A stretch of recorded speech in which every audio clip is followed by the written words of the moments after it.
The following podcast has been brought to you by the Ramblemania Show.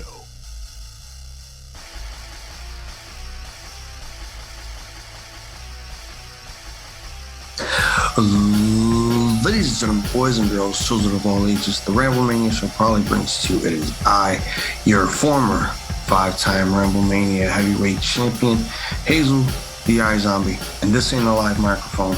This is another edition of Raw Rantz. We like to give you the good, the bad, and who booked this shit on Monday Night Raw. I'm not gonna do that belt till later. Got a lot to talk about. First, I'm surprised for everyone. Someone wants to make their debut. Ladies and gentlemen, may I present to you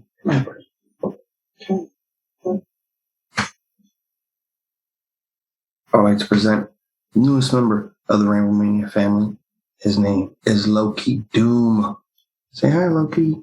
Hi. So sweet. Just got him today. It's a baby kitten. And he's just so amazing. I'm really worried for him because the other cat, Snooky, does not get along with other cats. So, yeah, I'm not sleeping one eye open for the rest of my life. No, I love this little guy, though. He's going to grow up to be a fucking beast. So, yes, we do got a lot to talk about with Raw. So let's just get right on with it. All right. So, submitted to the approval of the Ramblemania Show. This is the tale of Vince hating theories. And by that I mean he hates Austin. Let's ramble. We open up Monday Night Raw in Long Island, New York this week. And then next week, AEW goes to the same arena that Raw was just at. It's so weird. It's so fucking weird seeing that take place. So we open up the show with Seth Rollins coming into the ring in one piece because last week he got tackled by a fan in Brooklyn. I'm not going to give the guy any credit. You know, I'm not going to spew his name or any of that stuff. I mean, honestly, you know, you belong in a fucking loony bin after the videos and the catfishing. Yeah, somebody take that man to Bellevue. Fuck. Holy shit. Loki, what do you think? He's sleeping. All right, so Rollins gets in the ring.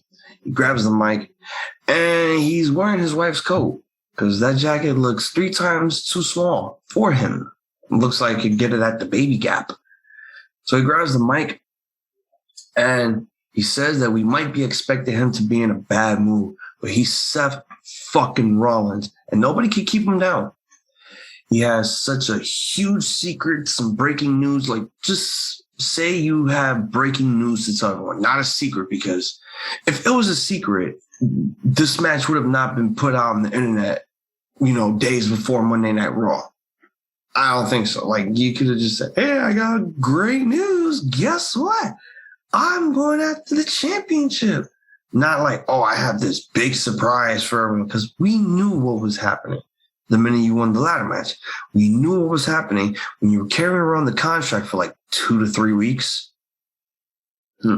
So it will be him versus Big E at the WWE pay-per-view or house show, because right when War Games is over, that's it. There's no more WWE pay-per-views. This is basically the end for WWE moving forward, going into 2022. So no TLC. If everyone was expecting TLC or another pay-per-view to take place in December for the main roster, I'm sorry. And I'm kind of pissed off about that too. Because, like, you know, I mean, could have had Armageddon. I mean, who knows? All right, so Rollins says it's fitting because this will be the first day of the new era, the first day of the future business. Says, I am a visionary, a revolutionary. Here comes the Prince, Finn Balor, comes rushing into the ring and gets a little bit of revenge for what happened last week. They were supposed to have a match last week, but it ended in a no contest because Finn just got the shit kicked out of him. And then that's when the whole incident happened with the stupid kid tackling Seth Rollins. Balor is tackling Seth over the barricade into the timekeeper's area, then tosses him into basically the apron of the ring and then into the announce desk. Balor gets Seth into the ring, but Rollins would basically starts flying back with a suicide dive. Then he takes his jacket off. Balor catches him with a sling blade and all this other stuff. So, the match hasn't started yet. This is basically, pre-match brawl before we come back to commercial. The match officially begins.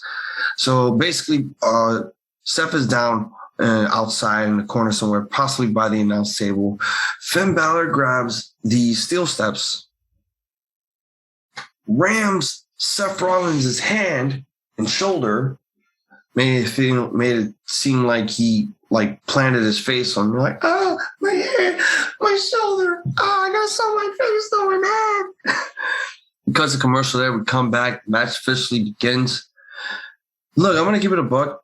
I mean, this is something that we haven't seen in a while, I believe. And, to see it come back again, I didn't like how it was done last week. It kind of made Finn look weak as fuck. Like, they didn't care what the fuck they wanted him to do out there. It's just, we just got to get Seth over mainly at this point because he's going after the championship. I didn't like what they were doing here. And I got worried that, they were going to pull some bullshit here, which they didn't. But it still kind of felt like we needed that bullshit, like a DQ or something. Because I'm going to be honest, Seth didn't need to win here. Seth did not need to win. He didn't need to win clean. I'm just getting out of my way right now. Like, it just makes Finn look weak. And that whole pre-match setup led to absolutely nothing for Seth to take the win. Like, who am I supposed to cheer for here? Because at this point, Balor did heel shit in the pre-match assault. Then he went back doing babyface shit. And now Seth is doing heel shit. So I'm confused. But I see where this was going. You want to build Seth up to the championship, which he's not going to win. I mean, you're really going to have, Big E lose to Seth Rollins. I can understand why he lost to Roman because it's Roman. There's no winning that. All right. If you're facing Roman, you're done. So basically, the match ends when Rollins looks for a ripcord knee. Balor avoids it, hits the elbow, drop slam, and then he tries to go for the 1916. Rollins was supposed to go to a thumb to the eye, but when you look at it in slow motion, you could clearly see is like thumb to the forehead, and then follows it up with an elbow to the back of the head, and then the stomp for the win. I mean, look, this was an okay match. Even with the pre-match assault, it was still pretty good, pretty hyped up, kind of got everyone in the mood to oh shit, we're about to see this for the first hour. Let's go. And plus, we haven't seen this match in a while. I'm not going to say it's fresh because we've seen this before, but I can honestly say okay, we didn't see it in maybe 2 or 3 years. One was on Raw, one was on SmackDown, then, went back to NXT to revitalize himself, and then, all this shit. So seeing these two back in the ring again, I'm just like, okay, I'm interested. Let's see where this goes. Again, I just didn't like what they did last week. Made Balor look weak. Oh, and let me get this out of the way right now. Before the match starts, Balor comes out into the ring. So they do this weird angle. WWE has this issue with they want to show the crowd. They want to show this live crowd while the entrances are being played. So you see on the far side, it's in the center where you can see the entrance and on the side you can see Prince's name. Behind the commentaries table, there's a whole row that just has a stack of chairs on it. Most of the back is empty. On the side of the arena, where the hard cam is not at, there are some empty seats. Oh shit, we're really, I thought now having the crowd back after 700 and somewhat days. Maybe we could have had a full house, but I guess people are really still hating the fucking product. Speaking of people hating the product, the man who loves this product so much, the man that basically tells the fans, fuck you, that's why, because I can do this shit. Vinnie Mac is back. I mean, yeah, last time we saw him, Survivor Series, fucking egg. The egg angle is dropped. No more egg.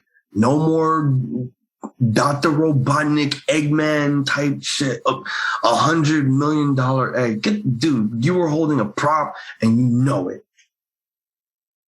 So this whole thing with the fucking egg was stupid. Austin Theory took the fucking egg just to take a selfie with it. He brings the egg. Well, he doesn't bring the egg back. Sami Zayn basically drags him to Vince's office because they were doing this whole episode on Raw. Oh, where's my egg? Where's my fucking egg? Where's my egg, pal? I need my goddamn egg, pal. I was get from the Raw $100 million egg. It's like, Vince, did one of your testicles get removed? And is that what you were holding the entire time? Your testicles? Jeez. All right, so it's so weird that this whole scenario that the minute, Austin Theory gives Vince McMahon the egg back, he gets an opportunity for the WWE Championship. And he just tells Sami Zayn nobody likes us. So yeah, this whole egg angle is officially dropped. And I'm hoping the Vince McMahon angle could drop quick because here we go. It's Vince versus Austin, but not this Austin. We're talking about conspiracy theory Austin, So he walks to Vince's office. Vince says he hates it when people ask how he's doing. They don't mean it.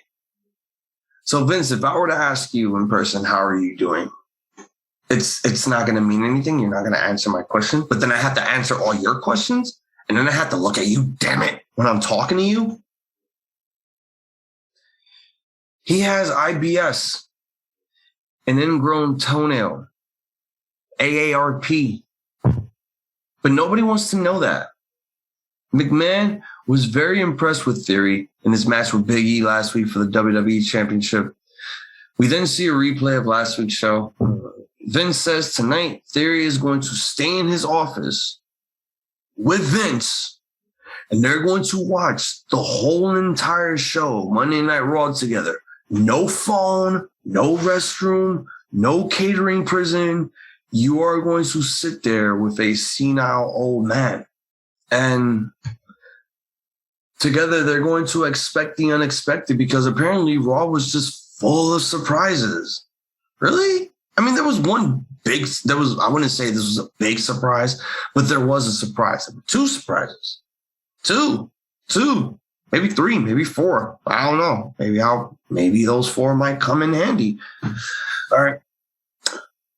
So at the end of this whole promo, Vince tells Austin Theory, if you ever steal from me again, I'll fucking kill you. Well, he didn't say the F word. He just literally said, I'll kill you. I'm like, wait, we just saw a list of banned words you can't say in WWE. You just said kill, and that's pissing me off. Big time Becks comes into the ring, and she stole Cameron's fur coat from his closet. It's the one that he wore from the Purple Haze album. Best fucking album ever. And a contract signing is taking place for the Raw Women's Championship. Sonya Deville introduces Becky. Well, she was already introduced when she was in the ring. And she introduces the challenger, Liv Morgan. And then Liv comes out. And here we go. The basic, nothing really happened in this contract signing except good promo work. Very good promo work. I think this is the best that I've seen Liv Morgan excel so far. I mean, yes, she is getting a push, but it's not the kind of push where, I don't want to tell myself that she's going to lose. It's the company that's going to tell her that she has to lose, which honestly won't be fair. If she wins, hallelujah. We're at the beginning of December, and I would have been like, yo, if this was the day after Christmas, and you want to make Liv Morgan feel special. What a good way to end the year with having her beat Becky Lynch on Raw or on day one, which is stupid. They should have had this pay-per-view they should have had this match on the day one pay-per-view on January 1st instead of us having it next week. I felt like there could have been more hype to this angle. And I think that pissed me off that they have to plug this for next week. It should have gotten more time. It should get more time.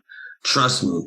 I mean, who knows? They could probably do the match next week, and then all of a sudden, fuckboy finishes happen, and then rematch day one. Who knows? So this is Liv Morgan's first ever contract signing. So she's welcome. Lynch said this, and she intentionally made Liv angry last week because she wanted to see if she had some fire, and she was pleased to see that she has a lot of it. But that was it. She walked off, and a right hand wouldn't keep her down. So what happens when they meet in the ring? That's the question. That's when they start plugging on, oh, it's not going to take place on day one. It's going to happen on Raw. Stupid idea. Very stupid idea. Stupid idea. It should be on day one, not on Monday Night Raw. Becky teases to the fans, and they say they aren't ready for a title match because their hockey team never wins. Oh, they're going after the Islanders really hard. I wonder if they're going to reference that in AEW next week. So Liv tells her to shut up and sign the contract. Oh, no, she just tells Becky to shut up. Because, again, Becky already signed the contract, and now Liv signed the contract. Morgan says she got upset last week because she channeled her emotions into her fists, not crying like a mess, kind of like Becky did on camera after Survivor Series. So apparently there was this little footage that was played after the match between Becky and Charlotte. There was Becky crying about how she had to defeat her best friend. You know, they've been through a lot together. They were almost in a car crash together, you know, NXT, all this other stuff, 4 Horsewomen. And I loved it. It was passionate because, you know, it felt real. It felt like it literally came from the heart. And that was real. That was 100% real to me. I don't know if that was, you know, I mean, yes, they are real life best friends. They are real life friends. And that friendship kind of is seething out. So I guess this is the reason why they did this. And I liked it. It was a smart play on Liv Morgan to show that package. Very smart. Because now, at this point, Liv is in Becky's head. Liv laughs, and Becky says the only reason she has no friends, just like her big fat contract is the reason why her friends are no longer in the company. Oh! Shoo! Yep, there you go. Morgan says that Becky is a hypocrite because she bitched about being Charlotte Flair's number 2, but now Lynch wants Morgan to be her number 2. I wish I had a number 2. I mean, like, you know, Austin Powers number 2, the guy that kills people. Morgan threatens to punch her in the face, but Lynch says she was emotional after a big match, something Morgan wouldn't know about. And people deserve to get paid. Well, tonight, Liv will get a taste of the big time because Becky pitched a 10-on-10 women's tag match tonight. Team Liv versus Team Becks. And Liv Morgan accepts. And, you know, they show the teams, and I'm not going to announce what the teams are because we're going to talk about them later. I enjoyed this promo for many reasons. It proved that Liv can handle herself on the microphone. It proved that she has guts and that she has some glory in her. Maybe next week they might pull the trigger. I mean, look, anything can happen in the world of professional wrestling, sports entertainment, WWE, AEW, anywhere. It can happen anywhere. You just never know. Vince McMahon might just be in that movie. It's like, I love that shit, man. Such good shit. Guess what? You're beating big time Becks. I wouldn't be surprised. I would not be surprised. I am too. There was no post assault after the contracts. Nobody went through a table And I think it needed to be that way because we needed to see some raw, get it, emotion between these two women.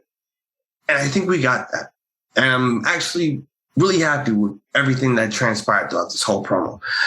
All right, so for our Raw Tag Team Championship match between RKBro and the Dirty Dawgz, we see RK-Bro backstage, and Riddle is disappointed that Randy is not dressed like him, bro. So Randy asks, why did he do what he did and dress up like Orton? And Riddle says they killed it last week when he channeled the Inner Viper. He RKO'd Dolph, and then Orton hit Bobby Roode with the Bro Derek. And he figured that they were going to do it again this week. Randy says if Riddle thought he was ever going to ride a scooter into the ring, he's a brain-dead moron. Randy feels and says so Randy feels bad and he appreciates it, but they need to be themselves and they got to be ruthless.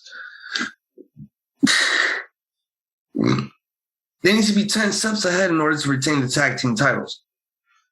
Riddle asks Orton to close his eyes. Orton closes his eyes. And I swear, Goldust, Goldberg vibes, pre-Ruthless Aggression era. Goldberg has a wig on his head. It takes 10 seconds for that fucking wig to come off. And I believe this was a Raw of 2002, like Rock Hollywood, all that stuff.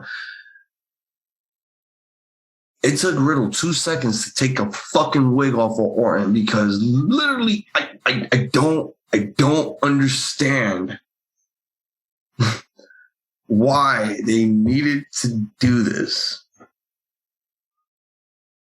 He just tells them to never put that shit on him again. I was like, yeah, don't put that shit on Orton, baby. Literally, my thought was, this guy's going to get RKO'd. Like, right there, before the match. So we had, for the Raw Tag Team Championships, the Dirty Dawgz taking on RK-Bro. It was an okay match. It was very okay. There was something weird that Byron Saxton said on commentary, said that RK-Bro are a combination of mustard and grape jelly.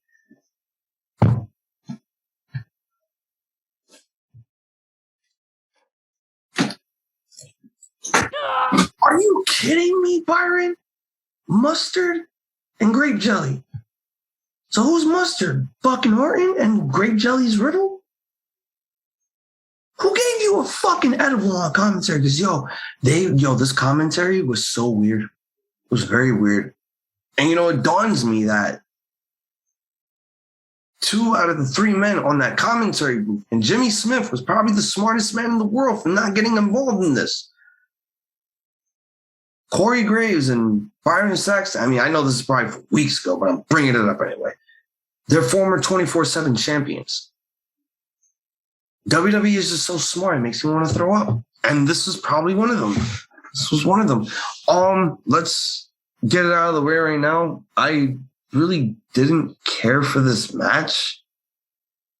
It was fun, but it's like I didn't care. Because at this point, the Dirty Dawgz just feel like jobbers. Like, Bobby Roode deserves so much better than being in the fucking tag division.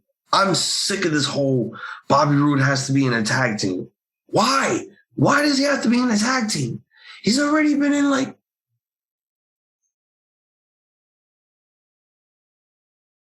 3, 4, 100. I don't know. Beer Money. The Dirty Heels. Shout out to the Dirty Heels, by the way. Dirty Heel Podcast. Fucking Dirty Dawgz. Him and Gable. There we go. Stop putting this man in tag teams. He deserves so much credibility as a singles competitor. And he is what he was in TNA. That man was the it factor. He should be the it factor here. My chains and all that. that stupid TNA team that he had. It was so funny. All right, so basically, like, the match ends when Ziggler looks for a super kick, but Orton catches it, rolls him away, hits an RKO. Ritter prevents Rude from getting back in the ring to break up the count. Orton wins with a pinfall. Okay match, but again, I just don't care anymore. The Dirty Dawgz have made me stop caring for a while. I think that was the reason why I didn't like them on SmackDown. I do not like them on Raw. Break them up. You don't even call them the Dirty Dawgz. I don't even know if they have their own fucking merch. Like, I know they have matching, colored gear, but at this point, it's like, let's break them up. Let's have Dolph Ziggler do his single stuff, or he can leave the company, and let's start pushing fucking Bobby Roode because, he is a star. He is. And Vince McMahon just doesn't want to use him correctly and just puts them in these stupid tag team limbos. So Seth Rollins is walking backstage when KO approaches him. Owens says that this is a night for Rollins. This was a big night for Rollins, but he has news as well. And he tells Seth if he beats Big E tonight, he gets added to the championship match, making it a triple threat at day one. So Rollins laughs, says, that must be a joke. There's no way. Like, I didn't hear about this. So like, oh, you didn't hear? Well, why don't you go talk to Adam Pearce? The bald guy, glasses, stupid suit. Go talk to him. Go talk to him. Go talk to Pearce. That's what happens. We cut back from the commercial. We see Adam Pearce in his office. Did Adam Pearce get pudgier? It looks like a fucking pudgy putty now. I don't know. So Seth Rollins walks in his office and asks what's going on with Kevin Owens, possibly being added to the day one match with me and Big E. And Pearce is looking at him like, wait, what? What the fuck? I ain't hear nothing about this. Who the fuck is making these matches without my consent? First of all, that's not true. All right? He's never even seen Kevin Owens throughout the entire night.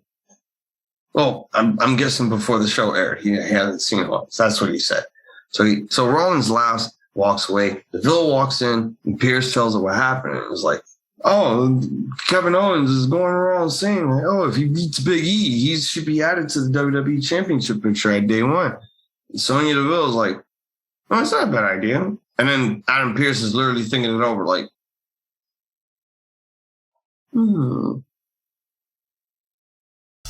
We have the return of the rated R superstar. Edge makes his return after Saudi, the Hell in a Cell match. Gets a huge roar from the crowd. He grabs the mic and he says, this is the best job in the world. And he's so happy to be back. Last time he was seen was exactly, at Saudi. It's Hell in a Cell, Seth Rollins.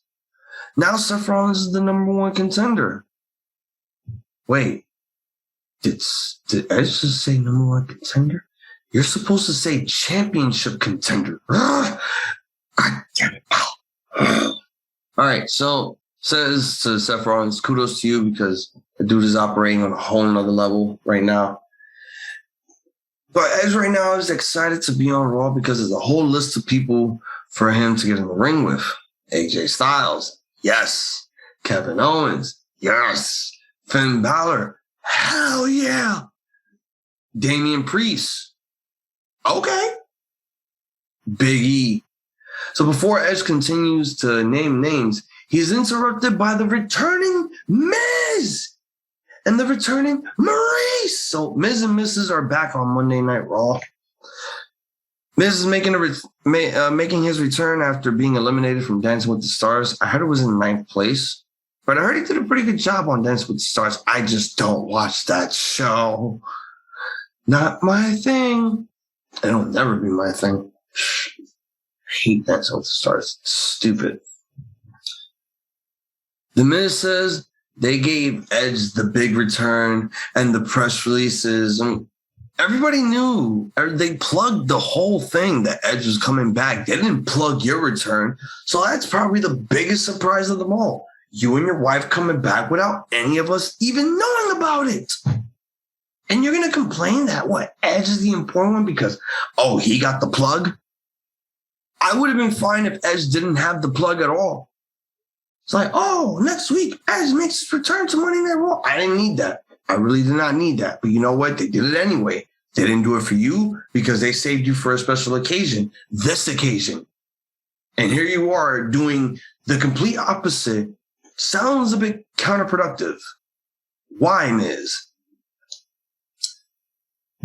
This is what Edge life has become. Going away, coming back for reactions. Well, he's been here week in, week out for years. When he's injured, he's carted around in a wheelchair. When he's gone, it's to help elevate what they do.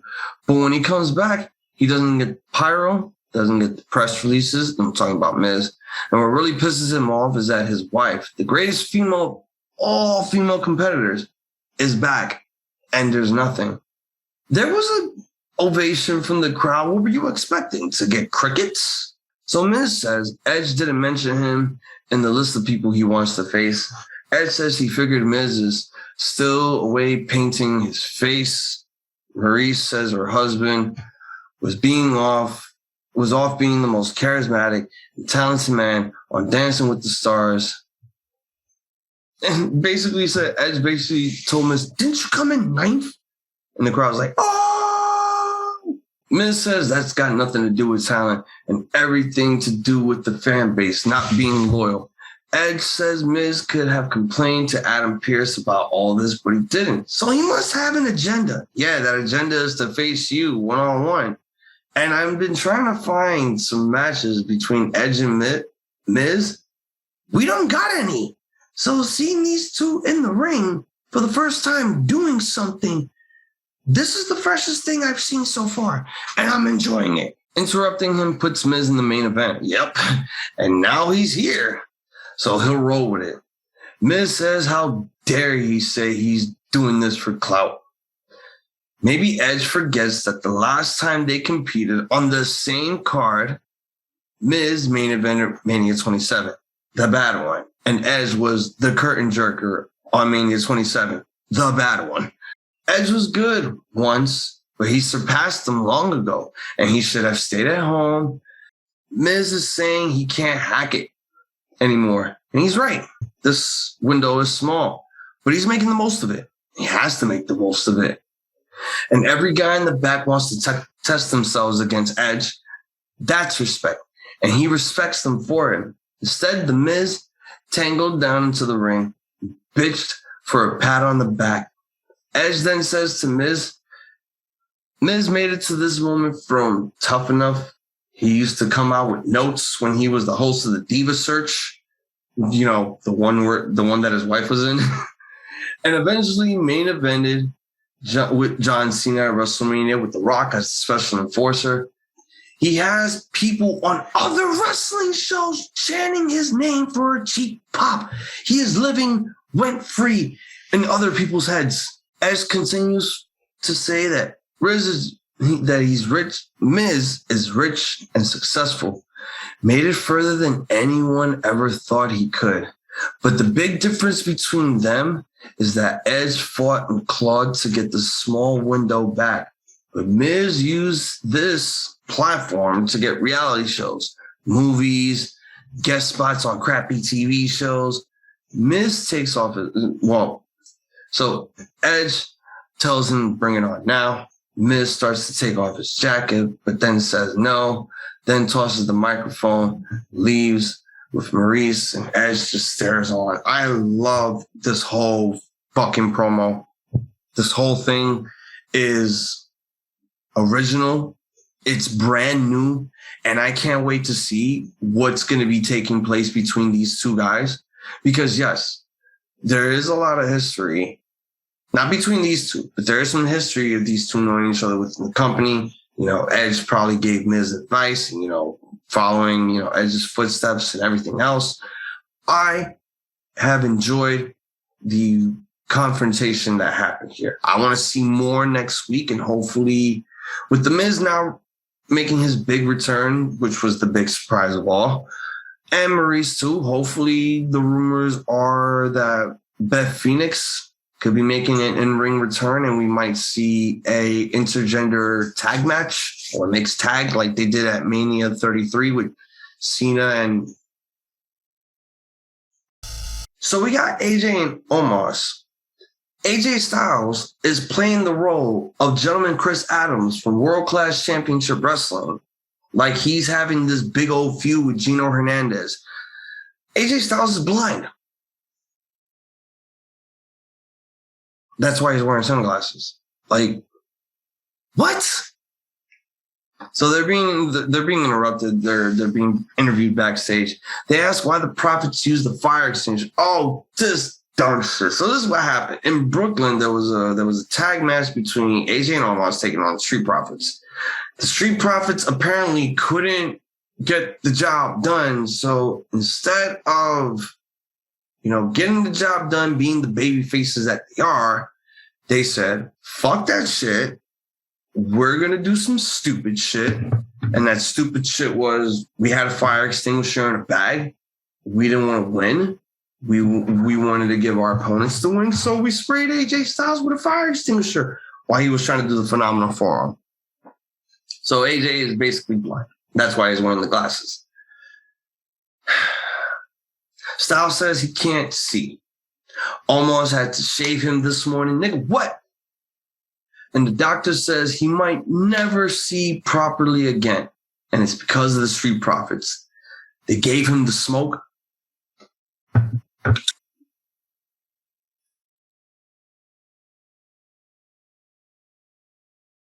But when there's smoke, there's fire. And he promises they're going to get burned.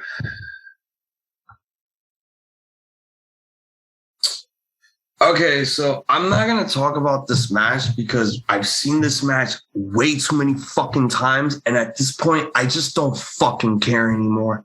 I do not give two fucks about this match. We've seen it too many fucking times. Switch it up. Move on. Stop giving us shit we've seen months ago.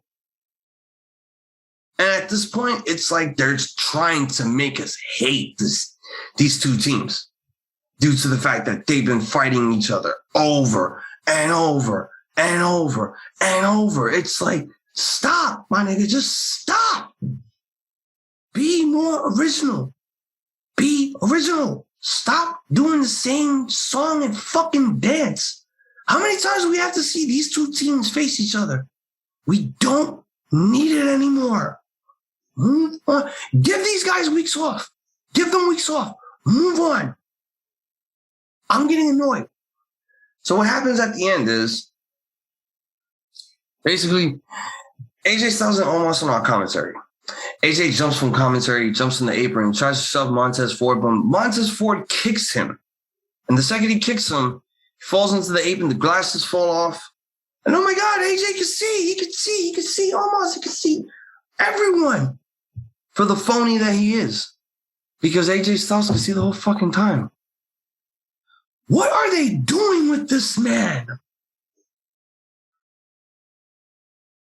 The Street Profits win. I don't care, and I don't fucking care. Backstage, we got Vince McMahon and Austin Theory. Vince asked Theory, what do you think what just happened? With AJ Surpriser. And Theory's like, I liked it. Vince is just like, it was horrible. And you could see that coming a mile away. He needs to, he's telling Austin Theory that he needs to expect the unexpected. Austin Theory keeps looking away while Vince is talking and he's like, look at me when I speak to you, damn it. And they start doing that for a while. And Theory just stares at him with this, awkward blank, like with this awkward blinking. Is like, so we see footage from last week of Dana Brooke winning the 24/7 championship. How rolling up Cedric Alexander, and then she wins, and then all of the guys are surrounded by one girl. And the first thing that came to my mind was porn. The views of Hazel the IIzombie are his and his alone, and do not reflect that of the Ramblemania show or the Banter Club. Apparently, she's just backstage talking to Reggie. So we come back from a commercial break. we see Owens sitting on a WWE crate, and Seth Rollins walks up to him and he starts laughing. It's like, I know you lied. You're a liar. You're a liar, Kevin. And Owens is like, I'm not lying. Why would I lie? If I beat Big E, I'm going to be added to the WWE Championship match at day one. Meanwhile, Rollins is just doing Bailey shit, just mocks him and just laughs and laughs and laughs. And I'm just like, what is this? Oh my God. Okay, so we have a United States Championship match. It is Damian Priest taking on Apollo Crews with Commander Aziz. This is stupid. And correct, you guys can have your opinion of this. If I'm wrong on this, I'm wrong. But if I'm right, I'm right. But hear me out on something. They changed Priest's whole gimmick. His whole fucking gimmick. No more, I'm a party goth. I'm supposed to be Blade and, Bad Bunny's bouncer and all this. Like, no, he's not that anymore. He is Bakura's favorite magic card. He is the change of heart. He's good and he's evil when he has to be. But why is it that the evil side always fucks him over? I don't like the gimmick because we have people who have that gimmick, like Balor and many others who sometimes wear face paint. But we don't need it for Priest. He was fine the way he was. Don't fix what wasn't broken. This was the first time that these two actually faced each other. Look at that! More original shit taking place on Monday Night Raw. Loki, you hearing this? Oh, Loki's asleep. I'll come up later. This was a good match. Very good. Very good indeed. I mean, it was very, very, very, very hard hitting and very good wrestling between these two. I kind of enjoyed everything that took place here. I'm happy that Aziz did not get involved in certain scenarios in the match. To be honest, I was waiting for him to do something so that the referee could just be like, "You're right here." But they didn't do that. They didn't do that at all. So, yeah. Anyway, the match ends when Priest goes up to the top rope. But, oh, yeah, here we go. That's when Commander Aziz gets involved. He pulls Priest down from the top rope. The referee pieces together what happened, and he ejects him. Why did I not pay attention to this match? Priest's Satanism wakes up, or devil wakes up. At this point, if Priest is going to be the devil, just give him the devil gene. He's a Tekken character now. I'm just going to call it. So Priest's devil gene wakes up, beating him down in the corner before hitting a South of the Heaven choke slam, and then Priest hits the Mia Yim, the Reckoning, for the win. Again, this was a good match. I liked this match. It was fun. It was fresh. I don't think the crowd's ever seen this before. I haven't seen it, and I think people who were watching this at home have not seen this. So it was like, good. Keep it up. Maybe this could be the rivalry going forward. I don't know, but hopefully this gets somewhere. So here we go again. Seth Rollins barges into Adam Pearce and Sonya Deville's office backstage, and they inform him that they have changed their plans. Oh, man. So if Owens does win tonight against Big E, he gets added to the match. And Rollins is just going ape shit at these guys, and he storms the fuck out.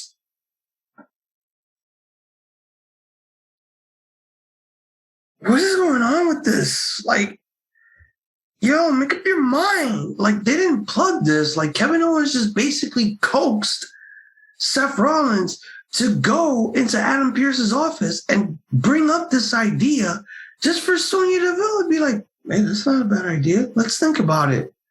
So because, yo, Seth, you've been DJ Khaled. You played yourself in a stupid scenario. You fell for it. You got Owen or pumped, whatever. I don't know. Tag team match takes place as the Hurt Business of Cedric and Shelton Benjamin with no Lashley, no MVP. At this point, you should have never put them back in the Hurt Business. We don't see these four together anymore. Just because they're wearing the Hurt Business gear and all that stuff, I think it was a dumb idea to put them back together because, again, why are they not formed in this group? Why aren't Lashley and MVP by their sides on all these occasions? Like, this is supposed to be your team, your faction, and yet you're just chilling because you got other stuff to do, right? I get it, but still, this is supposed to be your teammates in your faction. I understand that the only reason why they brought back Shelton Benjamin and Cedric Alexander into the Hurt Business because MVP was injured, but people thought the injury was going to take like 9 months.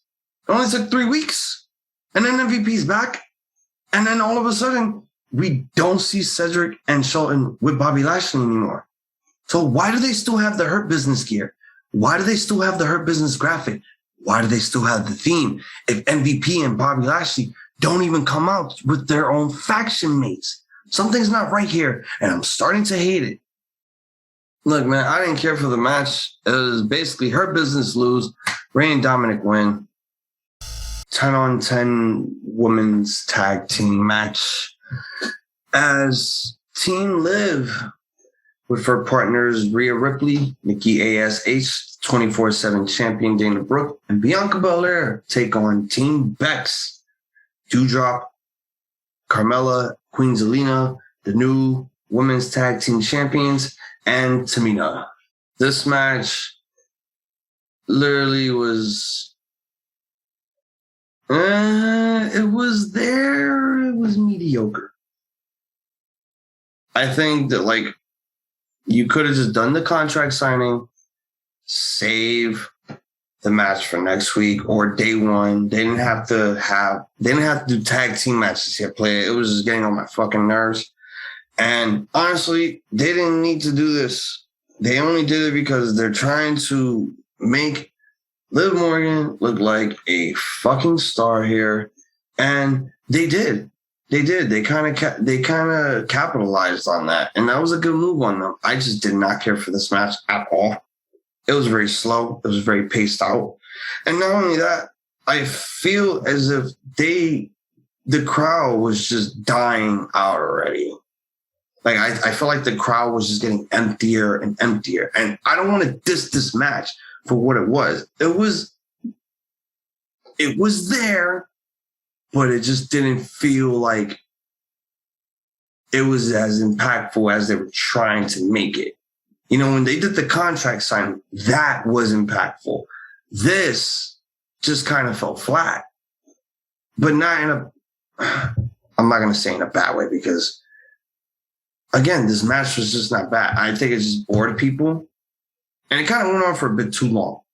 It didn't need to be that long to begin with. Liv Morgan does the Oblivion onto Tamina for the win. It's a big win for her. It's good momentum going into next week, so I can't wait to see what they're going to do on Monday with the Women's Championship. I will be pretty excited. So as soon as the match ends, Becky storms in the ring and attacks Liv. All the competitors start brawling.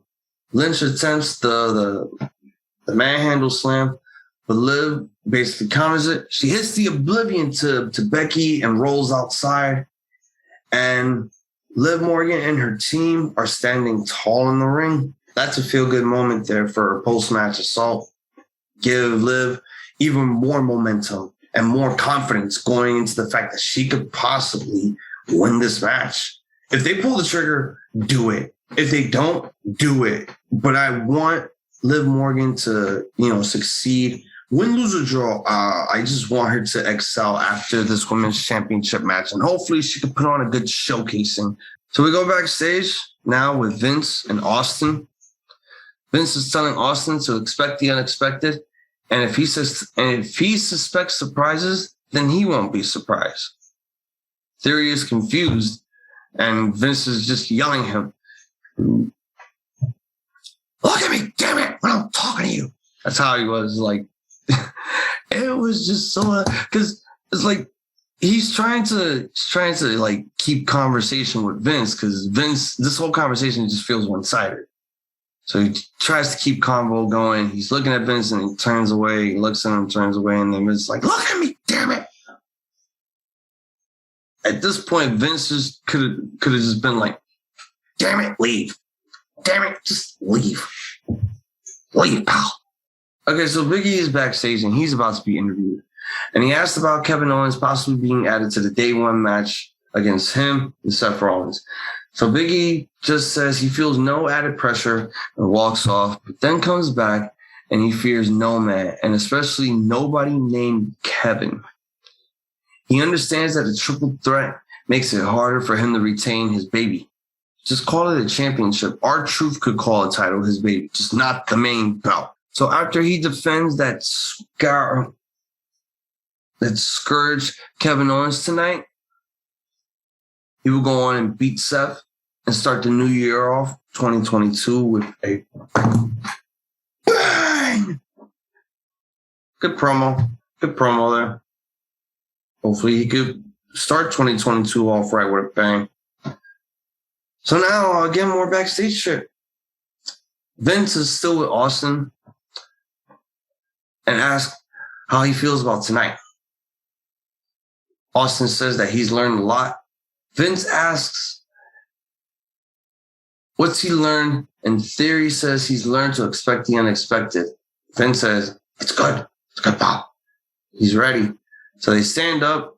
Vince reaches for a handshake, but instead just slaps the fuck out of him. I'm like, date quieto, muchacho. At the end, it's just like, you got a lot to learn. And at that moment, Vince realized he was in the room with Austin. And he hates Austin. He hates Austin so much. I don't have a reason for why he just hates Austin. Maybe because the whole thing with Tyson is like, you ruined it, damn it, you ruined it. But I don't know. For Vince's DTA, don't trust Austin. All right, main event time. Got Kevin Owens taking on Big E. Owens wins. He'll be added to the WWE Championship match.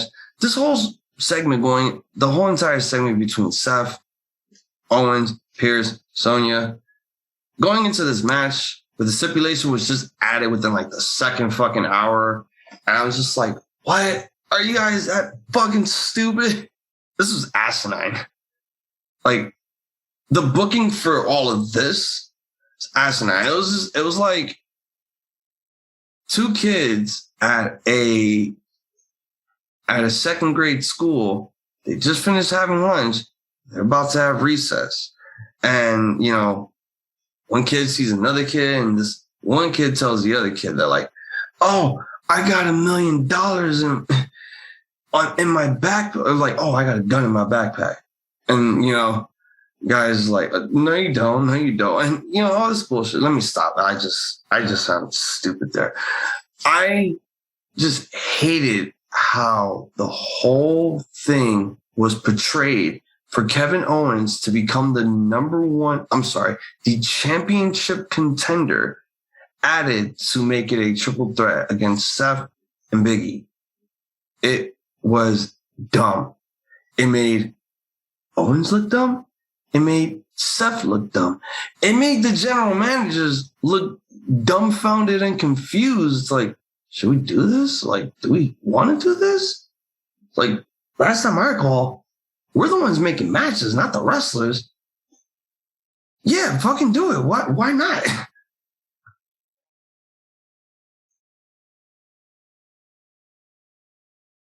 My God, all I gotta say is Seth Rollins out here looking like a strawberry Nesquik. I mean, like, what a sliced strawberry on the edge of the cup that just stays there. Like, you just bought it at a tiki bar or something. That's what Seth Rollins looks like. Okay? This man, every week, always looking drippy but goofy. And it just makes you want to laugh. And it makes you want to say, that man is a sharp-dressed man. ZZ Top. All right, so the match ends when Owens hits the pump-up powerbomb for near fall. Rollins is starting to get terrified. Owens goes to the top rope, but jumps into Rollins. Owens gets back inside, and Big E connects with a lariat.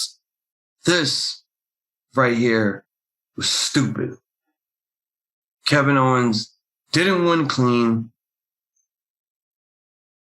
You protected Owens for what? He could have beaten... Oh, my God. I don't know why Seth had to get involved in this. It was like, why didn't Owens get involved in Seth's match against Finn? Why does Seth have to get involved in this one? I was so fucking angry that they did that.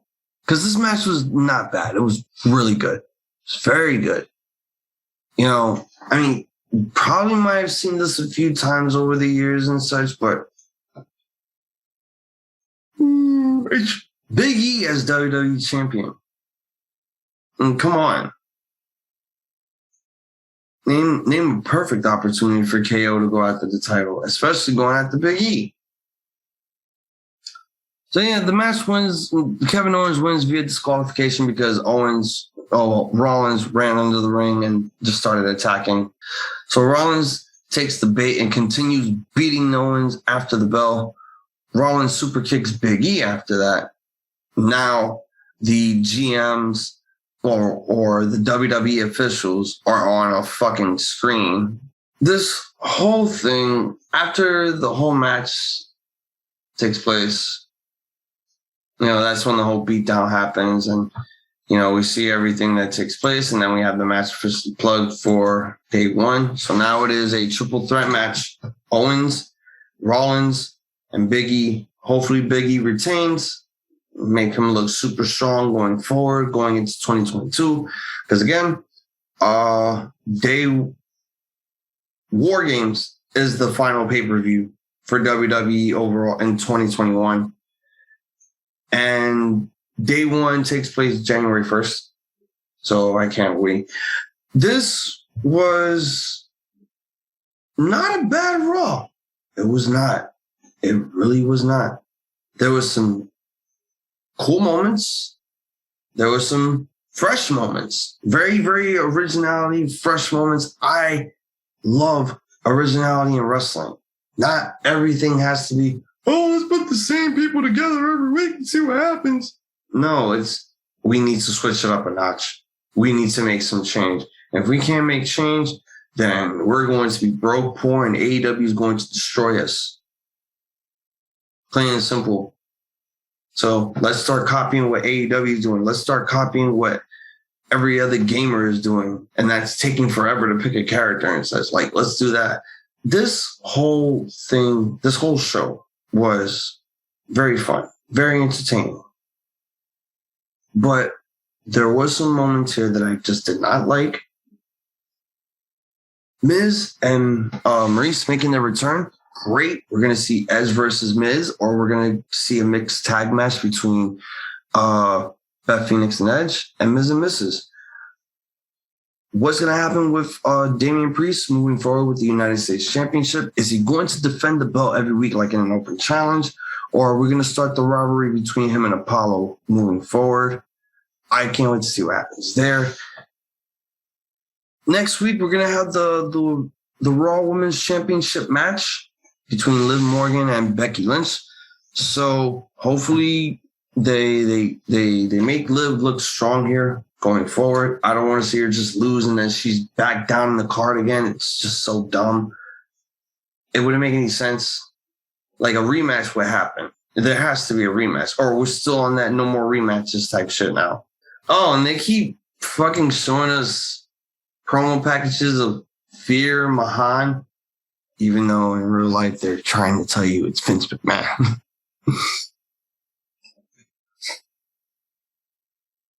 Why is he Getting promo packages, number one.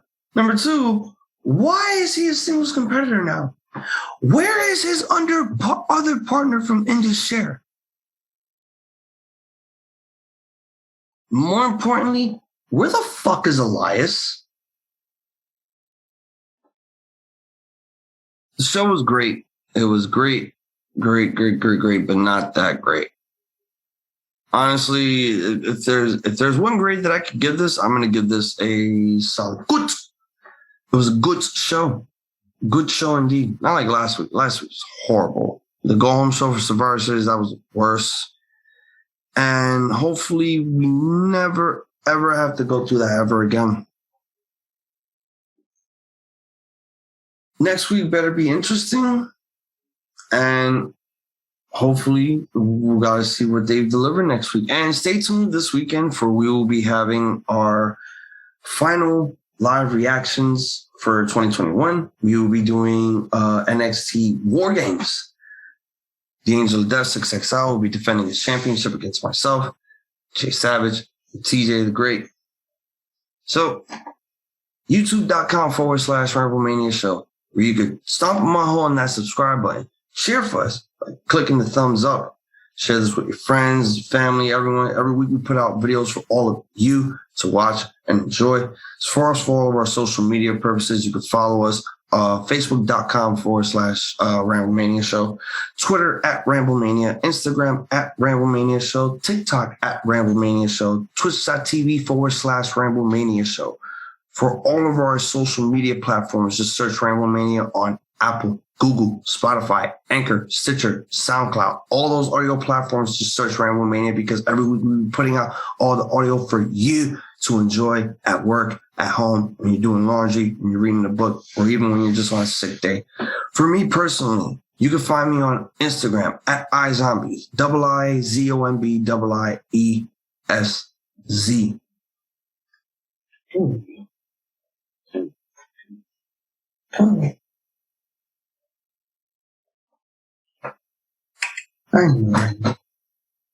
I know, Loki. It's all right.